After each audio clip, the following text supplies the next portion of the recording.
Hello all of you, कैसे हैं आप सब लोग। आई होप कि सब लोग बहुत अच्छे होंगे, स्वस्थ होंगे। और बहुत बहुत स्वागत है आपका दिल्ली नेशनल ओपन स्कूल के यूट्यूब चैनल पर। और आज जो मैं लेके आया हूं आपके लिए वो है उन बच्चों के लिए, उन स्टूडेंट के लिए जो स्टूडेंट्स कहीं ना कहीं एक बहुत अच्छी तैयारी नहीं कर पाए हैं, कहीं ना कहीं रिवीजन नहीं कर पाए हैं, कहीं ना कहीं अच्छी तरह से बुक नहीं पढ़ पाए हैं। तो ऐसा मटेरियल जो आपको एग्जाम में आने वाला हो, जो एग्जाम में आप लिख पाओ और आपका एक जो आइडिया है, जो आपका माइंडसेट है, वो उस पर काम भी कर पाए। ऐसे ही टॉपिक आज हम लेके आए हैं, गृह विज्ञान, जो कि 10th क्लास के लिए है। और इसमें जो हम बताने वाले हैं ये क्विक रिवीजन है आपके लिए।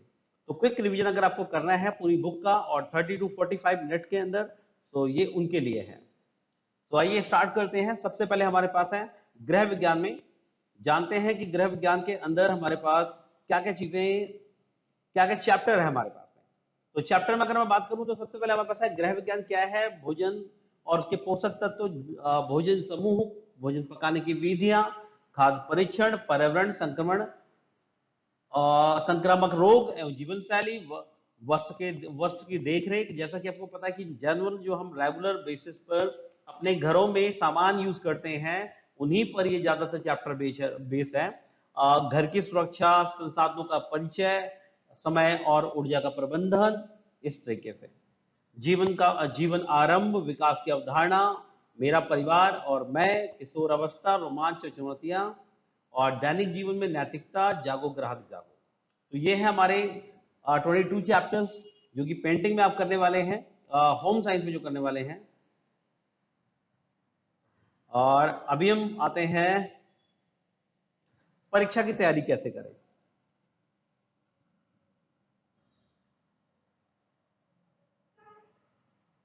तो मैं बताने वाला हूं आपको परीक्षा की तैयारी पहले कैसे करें, उसके बारे में बात कर लेते हैं, फिर हम चलते हैं चैप्टर में।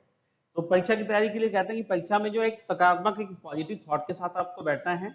और उसमें जो अंक से रिलेटेड जितना भी, जो भी आपको है, यानी जो भी क्वेश्चन आपको मिलते हैं उनको ध्यान से पढ़ना है, ध्यान से करना है। और पहले पूरा क्वेश्चन समझ लेना है कि पूछा क्या जा रहा है, और फिर आपको लिखना स्टार्ट करना है। साथ ही बात करूं इसमें चैप्टर के अंदर, तो परीक्षा के लिए पुनरावृत्ति बहुत जरूरी है, आप रिवीजन ज्यादा से ज्यादा करें। परीक्षाओं संबंधी मिथ्या, कहते हैं कि परीक्षा संबंधी जो मिथ्या यह है कि परीक्षा में परीक्षार्थी की क्षमता, ज्ञान और सक्षमता को मापने, आकलन करने तथा निर्धारण करने का एक पैमाना है। सत्य और वास्तविकता यह है कि अनेक तकनीकों से भी परीक्षा ऐसी ही तकनीक एक तकनीक है, नहीं। ये परीक्षा संबंधी मिथ्या बिल्कुल गलत है, क्योंकि परीक्षा एक आपकी नॉलेज का और आप अपनी बात को कैसे रख पाते हैं इसका तरीका है। आगे हम बात करते हैं किस बात से बचें। तो परीक्षा की तैयारी करते समय किसी प्रकार का मन में कोई डाउट ना रखें और अपने ऊपर कॉन्फिडेंस ज्यादा ज्यादा रखें। साथ ही अपने रट्टा मारने से बचें और अपना समय व्यर्थ ना करें। और प्रत्येक सामग्री को, जो भी आप लिखते हैं, जो भी आप पढ़ते हैं, उनको पॉइंट वाइज लिखें, पॉइंट वाइज नोट करें, पॉइंट वाइज याद करें। आगे हम बात करते हैं परीक्षा तैयारी के कुछ सुझाव होते हैं, जैसे कि आपने अपने पाठ में अध्ययन सामग्री की पुनरावृत्ति, अध्ययन सामग्री पढ़ा है, कैसे पढ़ते हैं, आत्मविश्वास के अपेक्षित स्तर को समझा है, और स्वयं में परीक्षा के भय को उत्पन्न ना होने दें। कहते हैं कि अपने आप में बिल्कुल डर ना हो आपको कि किस तरीके से परीक्षा दूंगा, क्या होगा, उतना सोचने की जरूरत नहीं है। सिर्फ आप अपना अच्छे से पॉइंट वाइज नोट कीजिए और पॉइंट वाइज लिखने की घर पर प्रैक्टिस कीजिए। और अपने परीक्षा केंद्र में समय पे पहुंचे, यानी कि जब भी आप, ऐसा ना हो कि आपका टाइम जो है उस टाइम के बाद आप पहुंच पा रहे हैं या उस टाइम से जस्ट पहले पहुंच रहे हैं। अपने उसमें तकरीबन तकरीबन कहते हैं आधे घंटे पहले आपको पहुंचना चाहिए जहां पर आपका परीक्षा केंद्र है। सो आइए स्टार्ट करते हैं आगे हम चैप्टर को। यस, सबसे पहले आता है हमारे पास गृह विज्ञान क्या है। तो गृह विज्ञान की अगर मैं बात करूं तो गृह विज्ञान हमारा पहला चैप्टर है, और पहले चैप्टर में हमें बताया जाता है। तो कहते हैं कि गृह विज्ञान दो चीजों में आता है। कहते हैं सबसे पहले हमारे पास इसमें एक डेफिनेशन दी हुई है जिसे हम क्विक में पढ़ सकते हैं। गृह विज्ञान उसमें रहने वाले लोगों के स्वास्थ्य तथा खुशी से संबंधित है। गृह विज्ञान विज्ञान तथा कला दोनों ही क्षेत्रों से अपनी विषय वस्तु प्राप्त करता है। गृह विज्ञान से तात्पर्य है अपने संसाधनों का, यानी कि जो आपके घर में अवेलेबल है उनको सही तरीके से इस्तेमाल करना, इसको ही कला कहते हैं। और इसे ही विज्ञान कहते हैं, क्योंकि विज्ञान वो है जो आप साइंस जिसको आप यूज करते हैं और किस तरीके से किया जाए वो कला कहलाती है। आगे हम बात करते हैं इसमें, ये आगे लाइफ में हमें बहुत इंपॉर्टेंट भी है, क्योंकि इसको पढ़ने के बाद में आप किस फील्ड में जा सकते हैं। जैसे इसमें दिया हुआ है भोजन और पोषण, यानी भोजन और पोषण के बारे में आप जानते हैं। संसाधन प्रबंधन, यानी कि जो संसाधन है, जो हमारे पास जो चीजें अवेलेबल हैं, उनको कैसे हम प्रबंधन करें वो आप जानते हैं। वस्त्र एवं परिधान, हम किस तरह से कपड़े पहनने चाहिए, कब पहनने चाहिए, कौन कौन से कपड़े किस सीजन के हिसाब से हमें पहनने हैं वो। मानव विकास, मानव का किस तरीके से विकास होता है, उससे वो क्या क्या चीज अर्जित करता है, और विकास की जो मेन चीजें हैं विकास में क्या क्या महत्वपूर्ण रखती हैं वो है। संप्रेषण और विस्तार, संप्रेषण के बारे में जानते हैं हम। नेक्स्ट हम बात करते हैं प्रधान बिंदु, यानी कि मेन मेन चीजों क्या क्या है इसमें। जैसे कहते हैं गृह विज्ञान में विज्ञान कला और कला का संयोजन होता है। जैसे आपके परिवार के सदस्यों के बीच में अंतर व्यक्तिगत संप्रेषण होता है, कि यानी आप अगर अपने फादर से बात करते हैं, अपनी मदर से बात करते हैं, अपनी सिस्टर से बात करते हैं, तो हर एक तरीके का उनके साथ में, हर एक किसी के साथ में अलग बातचीत का आपका तरीका होता है, एक जैसे आप बातचीत नहीं करते। तो ये भी हम इसमें सीखते हैं। जो हमारे पास संसाधन है, जो हमारे पास घर में साधन है, उनको किस तरीके से सही से इस्तेमाल किया जाए, ये हम इसमें सीखते हैं। साथ ही मैं बात करूं कि समस्या के समाधान के लिए सही तरीका क्या है, ये हम जानते हैं इसके अंदर। और इसमें अगर मैं बात करूं कि समस्या के समाधान, ये हम सीख लिया हमने। साथ ही हम बात करें कि व्यक्तिगत और व्यावसायिक जीवन में क्या अंतर रहता है, तो वो हम समझते हैं, और दूसरा हमें सुधार कैसे हो सकता है वो चीज जानते हैं। आगे हम बात करते हैं इसी तरीके से सेम, कि गृह विज्ञान लड़कों और लड़कियों दोनों के लिए। यस, हाँ जी बिल्कुल, गृह विज्ञान लड़के और लड़कियों दोनों के लिए है। दोनों ही संसार में बढ़ती हुई प्रतिस्पर्धा में सफलता प्राप्त करते हैं। साथ ही दोनों को घर के उत्तरदायित्वों को तथा कार्यों को आपस में बांट के करना होता है। दोनों को घर के उत्तरदायित्वों कार्यों में करते हैं। घर के संसाधनों का सही इस्तेमाल और उनकी सही प्रबंधन करना होता है। समस्या के मामले में उन्हें परिवार के सदस्यों के साथ में मिलकर के एक समाधान निकालना होता है। तो ये सभी चीजें जो है वो हमारे विज्ञान, यानी होम साइंस, या फिर हम कह सकते हैं गृह विज्ञान जो है हमें आवश्यक क्यों होता है, ये बताती है। आगे हम चलते हैं, कहते हैं क्या जानना महत्वपूर्ण है इसमें। कहते हैं गृह विज्ञान जो है बहुआयामी है, क्योंकि इसके अंदर बहुत सारी भी कैटेगरी है, वैरायटी है, या फिर प्रकार कह सकते हैं। यह विज्ञान और कला के विभिन्न क्षेत्रों से विषय वस्तु प्राप्त करता है। आगे कहते हैं कि आप जानते क्या है इसमें। जैसे गृह विज्ञान में रोजगार के अवसर क्या क्या हैं, तो सबसे पहले हम आते हैं भोजन और पोषण की बात। दैनिक जो हमारे पोषण तथा समुदाय पोषण, यानी हमारा समुदाय जहां पर हम रहते हैं वो किस तरह का खान पान करता है, हम किस तरह करते हैं। कैटरिंग कैसे की जाती है, खाद्य पदार्थों का कैसे रखा जाता है। बेकरी तथा कन्फेक्शनरी में किस तरीके से काम होते हैं, क्या क्या चीजें की जाती हैं। संसाधन प्रबंधन कैसे किया जाना चाहिए। अतिरिक्त घरों में साज सज्जा किस तरीके से सजाया जाता है, डेकोरेशन की जाती है। शिल्प कलाएं किस तरह से उसकी कक्षाएं होती हैं। कार्य प्रबंधन, किसी काम को करने के लिए क्या करना चाहिए। अगर आपको एक ही जगह पर दो काम है, तो आप किस तरीके से पहले काम को करेंगे, दूसरे काम को करेंगे, या फिर आप पहले काम को करके आएंगे फिर दोबारा उस काम को करने जाएंगे।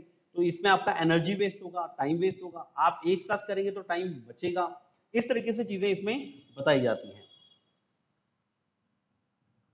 नेक्स्ट हम बात करते हैं वस्त्र परिधान की, किस तरह से कपड़े पहने जाते हैं। ड्रेस डिजाइनिंग कैसे होती है, वस्त्र निर्माण कैसे होता है, ये जानते हैं हम।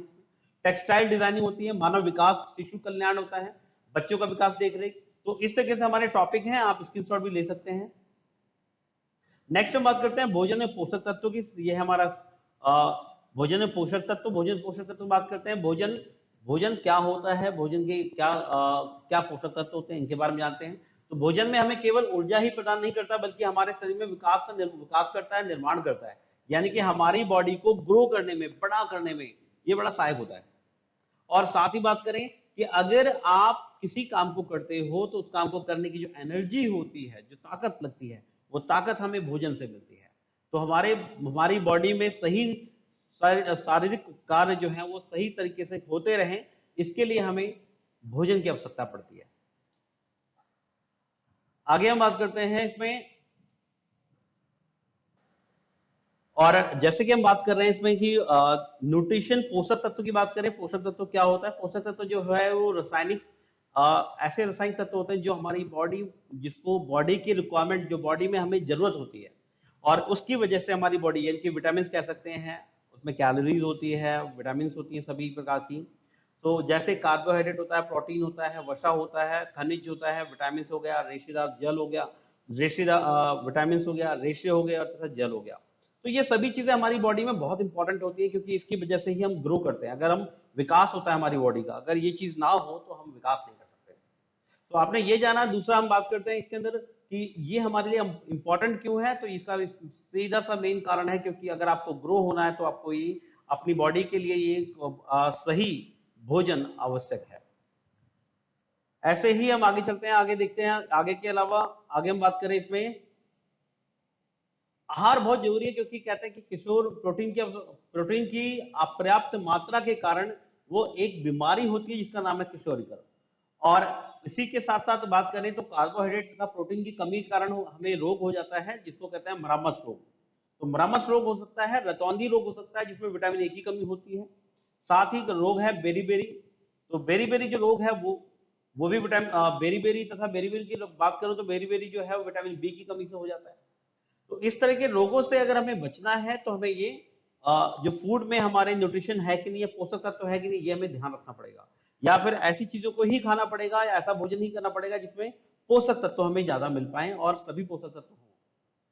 कहते हैं रक्त अल्पता। रक्त अल्पता मतलब ब्लड में कमी, यानी खून की कमी हो जाना बॉडी के अंदर। और जब खून की कमी हो जाती है बॉडी के अंदर तो आप थकान होने लग जाती है, आप थक जल्दी जाते हैं। और जल्दी थकेंगे, बेचैनी बढ़ जाएगी, जिसमें हम कह सकते हैं कि बेचैनी होने से, तो ये सब चीजें जो है ये बीमारियां हैं जो कि आपकी कहीं ना कहीं फूड की हैबिट, डाइट कम होने की वजह से होती है। आगे आता है स्क्रवी रोग। स्क्रवी रोग जो होता है वो कहते हैं विटामिन सी की कमी जब हो जाती है तो हमारी बॉडी जो है वो सुस्त हो जाती है और इसमें स्क्रवी रोग हो जाता है। ऊपर से कई बार आपने देखा होगा खाल से निकल लग जाती है, तो ये जो पपड़ी सी जम जाती है, ये सभी जो ये है ये स्क्रवी रोग से रिलेटेड होती है। स्क्रवी रोग जो है ये एक बीमारी है और धीरे धीरे ये कहते हैं कि एक बार अगर कहीं आपको चोट लग जाती है तो वो चोट से जो ब्लड निकलता है वो बंद नहीं होता है, क्योंकि वो रोग जो है वो स्क्रवी रोग के अंदर आता है। और ये रोग विटामिन सी में कमी होने के कारण होता है, और जब विटामिन सी की कमी होती है तो आपका कहीं भी लगने पर, चोट लगने पर वो खून लगातार बहता रहता है और घाव बना रहता है। आगे बात करें गोइटर। गोइटर एक गले के अंदर, यानी कि आप बात करते हैं गले के अंदर जो है वो एक तरह से गोल सा गोल सा बना होता है जिसे गोइटर कहते हैं। गोइटर जो है वो बीमारी होती है और ये आहार में आयोडीन की कमी से हो जाती है। जब आयोडीन की कमी होने के कारण ये हो जाता है और गला सूज जाता है। आगे हम बात करते हैं नेक्स्ट चैप्टर के लिए। ये कुछ इंपॉर्टेंट है जो आप पढ़ सकते हैं इसको।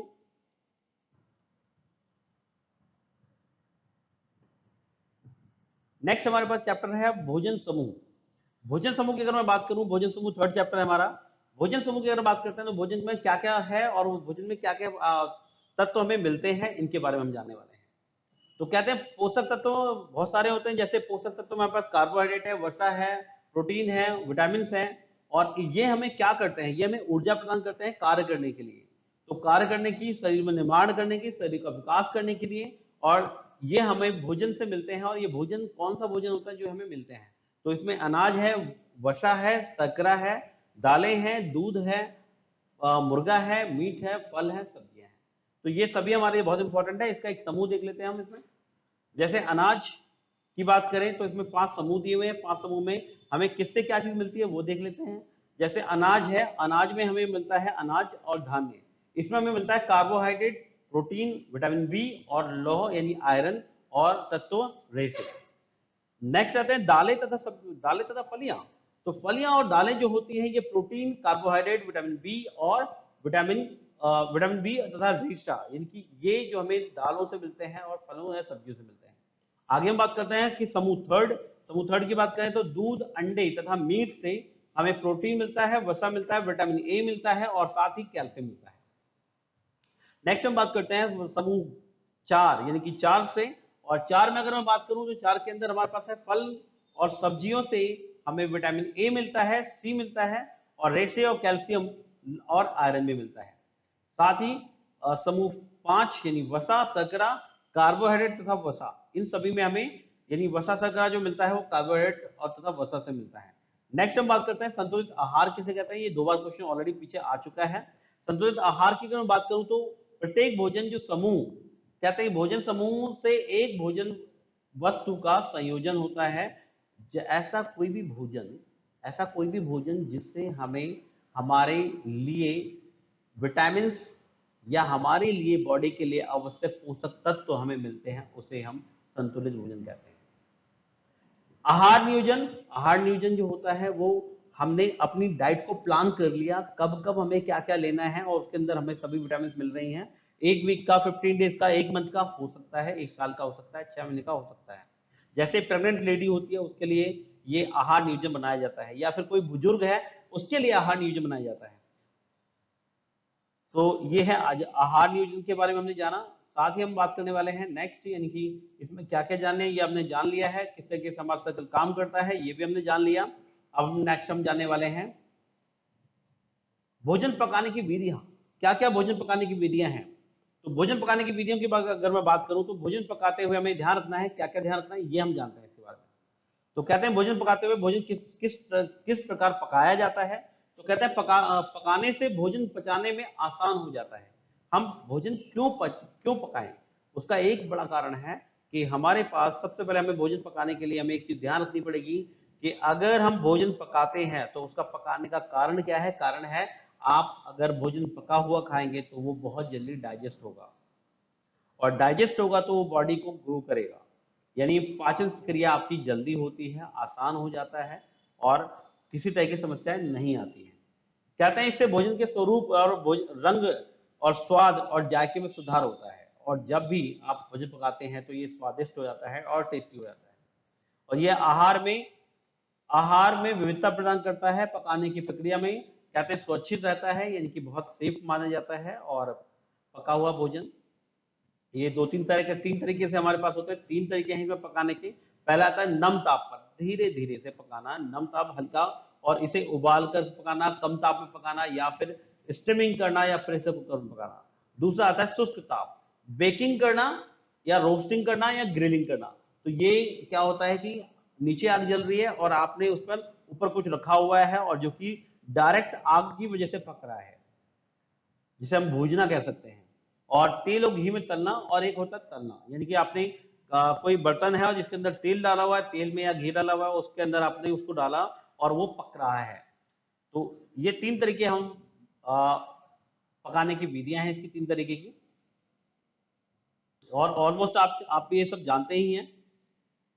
कहते हैं उबालते समय इनमें से किसके लिए अधिक पानी की आवश्यकता होती है, राजमा या सब्जी? तो अगर राजमा और सब्जियों में इनमें से किसके लिए ज्यादा, तो कहते हैं राजमा के लिए अधिक पानी चाहिए होता है, इसलिए जो जो लेडी या जो लोग राजमा पकाते हैं वो एक एक दिन पहले या 5-6 घंटे के लिए पानी में उनको राजमा को भिगो देते हैं, और भिगोने के बाद उसे फिर पकाते हैं ताकि उसमें पानी की मात्रा कम लगे। नेक्स्ट हम बात करते हैं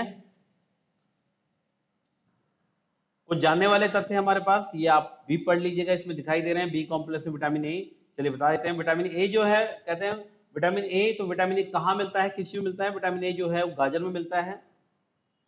विटामिन ए, बी कॉम्प्लेक्स में किस में मिलता है? विटामिन सी किस में मिलता है? प्रोटीन किस में मिलता है? खनिज, तेल, वसा। नेक्स्ट हम आते हैं खाद्य संरक्षण। खाद्य संरक्षण की बात करें तो खाद्य संरक्षण जो है, इसमें देखें अगर खाद्य संरक्षण की बात करें तो इसके अंदर देख सकते हैं कि खाद्य संरक्षण होता क्या है। तो खाद्य को कैसे बचा के रखें, खाने पीने की चीजें जो होती है हमारी, फूड हमारा, खाना हमारा, तो वो कैसे हम बचा सकते हैं उनमें संक्रमण होने में। तो संक्रमण जो हो सकता है, जैसे खाना खराब होने से कैसे बचाया जा सकता है, पहली चीज। दूसरा, खाने को कुछ इस तरह रखा जाए कि खाने में कोई बैक्टीरिया ना हो पाए, तो इसके लिए कैसे क्या करना होता है हमें ये जानते हैं। कहते हैं कि जीवाणु, सूक्ष्म जीवाणु होते हैं, ये जो खाने में जो लगते हैं वो बहुत छोटे छोटे जीवाणु होते हैं जो हमें दिखाई नहीं देते हैं। और खाना अगर बहुत गर्मी वाली जगह पर रखा हुआ है या खुला रखा हुआ है तो उसमें बैक्टीरिया होने के चांसेस ज्यादा होते हैं और बहुत जल्दी बैक्टीरिया हो जाता है। लेकिन अगर खाना ढका हुआ रखा हुआ है और आप फ्रिज में यूज कर रहे हैं, फ्रिज में खाने को रख रहे हैं, तो ये खाने में बैक्टीरिया नहीं होते हैं। एंजाइम्स कहते हैं कि भोजन को वायु में प्राकृतिक रूप में विद्यमान होते हैं। कहते हैं कि जो बैक्टीरिया होते हैं वो हमारे भोजन में हो सकते हैं अगर आपने खुला छोड़ा हो। नेक्स्ट बात करते हैं कीट, कृमि और चूहे वगैरह, ये भी हमारी लापरवाही। कहते हैं कि अगर जब भोजन को लापरवाही से छोड़ दिया जाता है तो वो उसे खराब कर देते हैं। कई बार बैक्टीरिया आके बैठ जाते हैं, उसमें वो उनके पैरों में बैक्टीरिया होते हैं, वो वहां रह जाते हैं, तो इस तरीके से कीटाणु वहां पे बढ़ सकते हैं। नेक्स्ट हम बात करते हैं संरक्षण कैसे रखा जा सकता है, यानी कि बचाव कैसे रखा जाता है। तो उसमें कई तरीके से होता है, जैसे पहली विधियां हमारे पास में है निम्न ताप, कहते हैं कुछ जगह पर निम्न ताप पर रखा जाता है, जैसे रेफ्रिजरेशन, शीत भंडार। और शीत भंडार की बात करें तथा तापमान में जितना कम होगा भोजन उतने लंबे समय तक बना रहेगा, सही बना रहेगा। तो आपको भोजन तो रखना है लेकिन सही समय पर इनकी एक ठंडी जगह पर रखना है। उच्च ताप पर उच्च ताप पर रखा जाता है, ये बहुत ठंडा रखा जाता है क्योंकि उसमें जैसे दूध दूध बहुत जल्दी खराब हो जाता है, इसलिए उसे उच्च ताप पर रखा जाता है। और प्रतिरक्षकों का प्रयोग, कहते हैं प्राकृतिक प्रतिरक्षक जैसे नमक जैसे अचार, शर्करा और जैम, अम्ल जैसे नींबू रस, नींबू का रस, सिरका, सिट्रिक एसिड, तेल तथा मसाले और जैसे अचार। इस तरीके से चीजें हम बचा सकते हैं अगर इनमें सामानों में हम इसको भी यूज करें। जैसे कि जैसे आपने देखा होगा अचार, तो उसमें सिरका डाला जाता है, सिरका काफी लंबे समय तक उसको खराब नहीं होने देता। नेक्स्ट हम बात करते हैं पर्यावरण की। बात करें पर्यावरण के अंदर 6, ये लेसन 6 है हमारे पास। पर्यावरण में हमें जागरूकता, कहते हैं कि स्वयं अपने लिए जागरूकता पैदा करना, कुशल संप्रेषण, समस्या का समाधान करना, उसके निर्णय लेना और तनाव से निपटना तथा भावनात्मक से निपटना। और इसमें किस तरीके से जो पर्यावरण है उसमें क्या क्या चीजें प्रॉब्लम आ रही है, जैसे प्रदूषण अभी बात करें, प्रदूषण के 3 प्रकार हो गए। तो प्रदूषण क्या होता है, कहते हैं प्रदूषण जो होता है तत्पर यह है, प्रदूषण का मतलब यह है कि पर्यावरण में किसी भी पदार्थ का शामिल होना जिसके कारण पर्यावरण खराब हो लगे। तो वे पदार्थ जिनके कारण प्रदूषण होता है और उसे प्रदूषण कहते हैं। साथ ही धूल, गर्द, कचरा, रसायन, औद्योगिक अपशिष्ट और प्रदूषण के 4 प्रकार के होते हैं, ये वायु, जल, मृदा और ध्वनि। यानी कि 4 प्रकार से प्रदूषण होता है। वायु से होता है, जल में होता है, मृदा में होता है और ध्वनि में होता है। सबसे पहले हम बात करने वाले हैं वायु के बारे में। वायु आपको पता है उत्सर्जन, जैसे जंगल में आग लग जाना, तेज हवाओं का चलना, धूल उड़ना और घरेलू ईंधन के जलने से धुआं होना, कोयले से होना और कोयले से धुआं होना, वाहनों के चलने से धुआं होना, फैक्ट्रियों का धुआं निकलना, चिमनियों से और बायोगैस के प्रयोग से, सौर कुकर के प्रयोग से तथा प्रयोग तथा सार्वजनिक परिवहन सीएनजी वाहनों के लिए प्रदूषण नियंत्रित किया जा सकता है। यानी कि इन सभी का एक इलाज है, वो है अगर आप वाहनों के लिए जो हम बात कर रहे हैं तो वाहनों में आप सीएनजी को यूज कीजिए। वहां पर सीएनजी अगर आप यूज करते हैं, इस्तेमाल करते हैं, तो आपको ये धुआं नहीं होगा। और साथ ही सौर कुकर द्वारा इस तरह का जो हम लकड़ी जलाते हैं उससे धुआं होता है, ये भी नहीं होगा। आगे बात करते हैं जल प्रदूषण की। बात करते हैं घरेलू, औद्योगिक, कृषि, फैलाव, इस तरह की चीजें आती हैं। और इनमें जल बहुत ज्यादा, क्योंकि जल में हम अपशिष्ट पदार्थ छोड़ देते हैं या हम गंदे कपड़े धोते हैं, वो सभी चीजें। और कीड़े, कई बार उसमें कीड़े मकोड़े भी पनप जाते हैं। तो इसको रिसाइकलिंग किया जाता है। इसका सोल्यूशन है कि इसको रिसाइकिल करना, इसको दोबारा फिल्टर करना और कंपोजिट तथा भूमि भस्मीकरण से मृदा प्रदूषण के लिए भी, कहते हैं कि ये रिसाइकिल किया जाता है पानी को, और रिसाइकिल करके वापस को फिर से हम यूज कर सकते हैं। नेक्स्ट आते हैं मृदा प्रदूषण की बात करें तो भूमि में रसायन, धातुओं तथा अपशिष्ट निपटान के कारण होता है। कहते हैं खुले में शौच करते हैं, मूत्र तथा थूकने से भी प्रदूषण होता है, कीड़े मकोड़े हो जाते हैं। रिसाइकलिंग, कंपोजिट तथा भस्मीकरण से भी मृदा को नियंत्रित किया जा सकता है। आगे हम बात करते हैं, इसके कारण कई बार संक्रमण भी फैलता है और उससे हमें नुकसान भी होता है। जैसे आंखों में संक्रमण हो जाता है, आंखें खराब हो जाती हैं, या फिर कई बार सांस लेने में दिक्कत होती है। तापमान में वृद्धि हो जाती है, इनकी तापमान बहुत ज्यादा बढ़ जाता है जिसके कारण गर्मी बढ़ जाती है। वनस्पति तथा प्राकृतिक सुंदरता विनाश हो जाती है। जल में बात करूं तो जल की वजह से त्वचा रोग हो जाता है। जलीय वनस्पति तथा पशुओं सहित जलीय जीवन पर बुरा प्रभाव पड़ता है। आगे हम बात करने वाले हैं लेसन नंबर 7, जिसके अंदर स्वास्थ्य की बात करते हैं। स्वास्थ्य है, अगर स्वास्थ्य की मैं बात करूं तो स्वास्थ्य की अगर मैं बात करता हूं तो स्वास्थ्य के अंदर स्वास्थ्य से क्या मतलब समझ में आता है। स्वास्थ्य की अगर मैं बात करूं, स्वास्थ्य के अंदर जो है हमारी बॉडी यानी कि हेल्दी है कि नहीं है, और हेल्दी कैसे होगी, इसके बारे में हम जानते हैं। तो स्वस्थ, कहते हैं कि स्वस्थ रहने के लिए हमें स्वस्थ व्यक्ति ऊर्जापूर्ण, सतर्क तथा अपनी भावनाओं पर नियंत्रण रखने वाला होता है तथा जीवन के प्रति सकारात्मक सोच होती है उसकी। कहते हैं इसी को लेकर डब्ल्यूएचओ के बारे में बात करें तो ये वर्ल्ड हेल्थ ऑर्गेनाइजेशन है जिसे विश्व स्वास्थ्य संगठन कहा जाता है, और स्वास्थ्य पूर्ण शारीरिक, मानसिक तथा सामाजिक स्वस्थता की ही स्थिति, न केवल रोगों की अनुपस्थिति। यानी बॉडी के अंदर रोग ना हो और आप स्वस्थ हो, बट बॉडी के अंदर रोग, अगर रोग नहीं है तो आप स्वस्थ कहलाते हैं। ऐसे ही हमारे पास में चार यानी तीन यहाँ पर दिए हुए हैं। शारीरिक स्वास्थ्य जिसके अंदर ऊर्जा होनी चाहिए, सतर्क रहें आप, अच्छा पाचन तंत्र हो आपका और अच्छी नींद आती हो। मानसिक स्वास्थ्य, भावनाओं पर नियंत्रण रखना और आत्मविश्वास रखना और तनाव मुक्त रहना।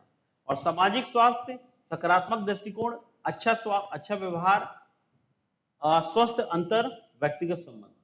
इस तरीके से जो ये हमारी तीन चीजें हैं, इस पे हमें फोकस रहना, हमारे समाज में रहा जाता है, चीजों को देखा जाता है। आगे हम बात करते हैं कि इसमें एक और चीज आती है, कहते हैं इम्यूनिटी पावर, प्रतिरक्षण शक्ति किसे कहते हैं। बहुत ध्यान से समझिएगा, बहुत इंपॉर्टेंट है आपके अपनी लाइफ के लिए भी और आपके परिवार के लिए भी, और साथ में बहुत ज्यादा इंपॉर्टेंट एग्जाम के लिए। तो इसमें सबसे पहले अगर हम बात करें कि इसके अंदर इम्यूनिटी पावर उसे कहते हैं जो हमारे शारीरिक क्षमता होती है, जो हमें रोगों से बचाती है या रोगों से लड़ती है।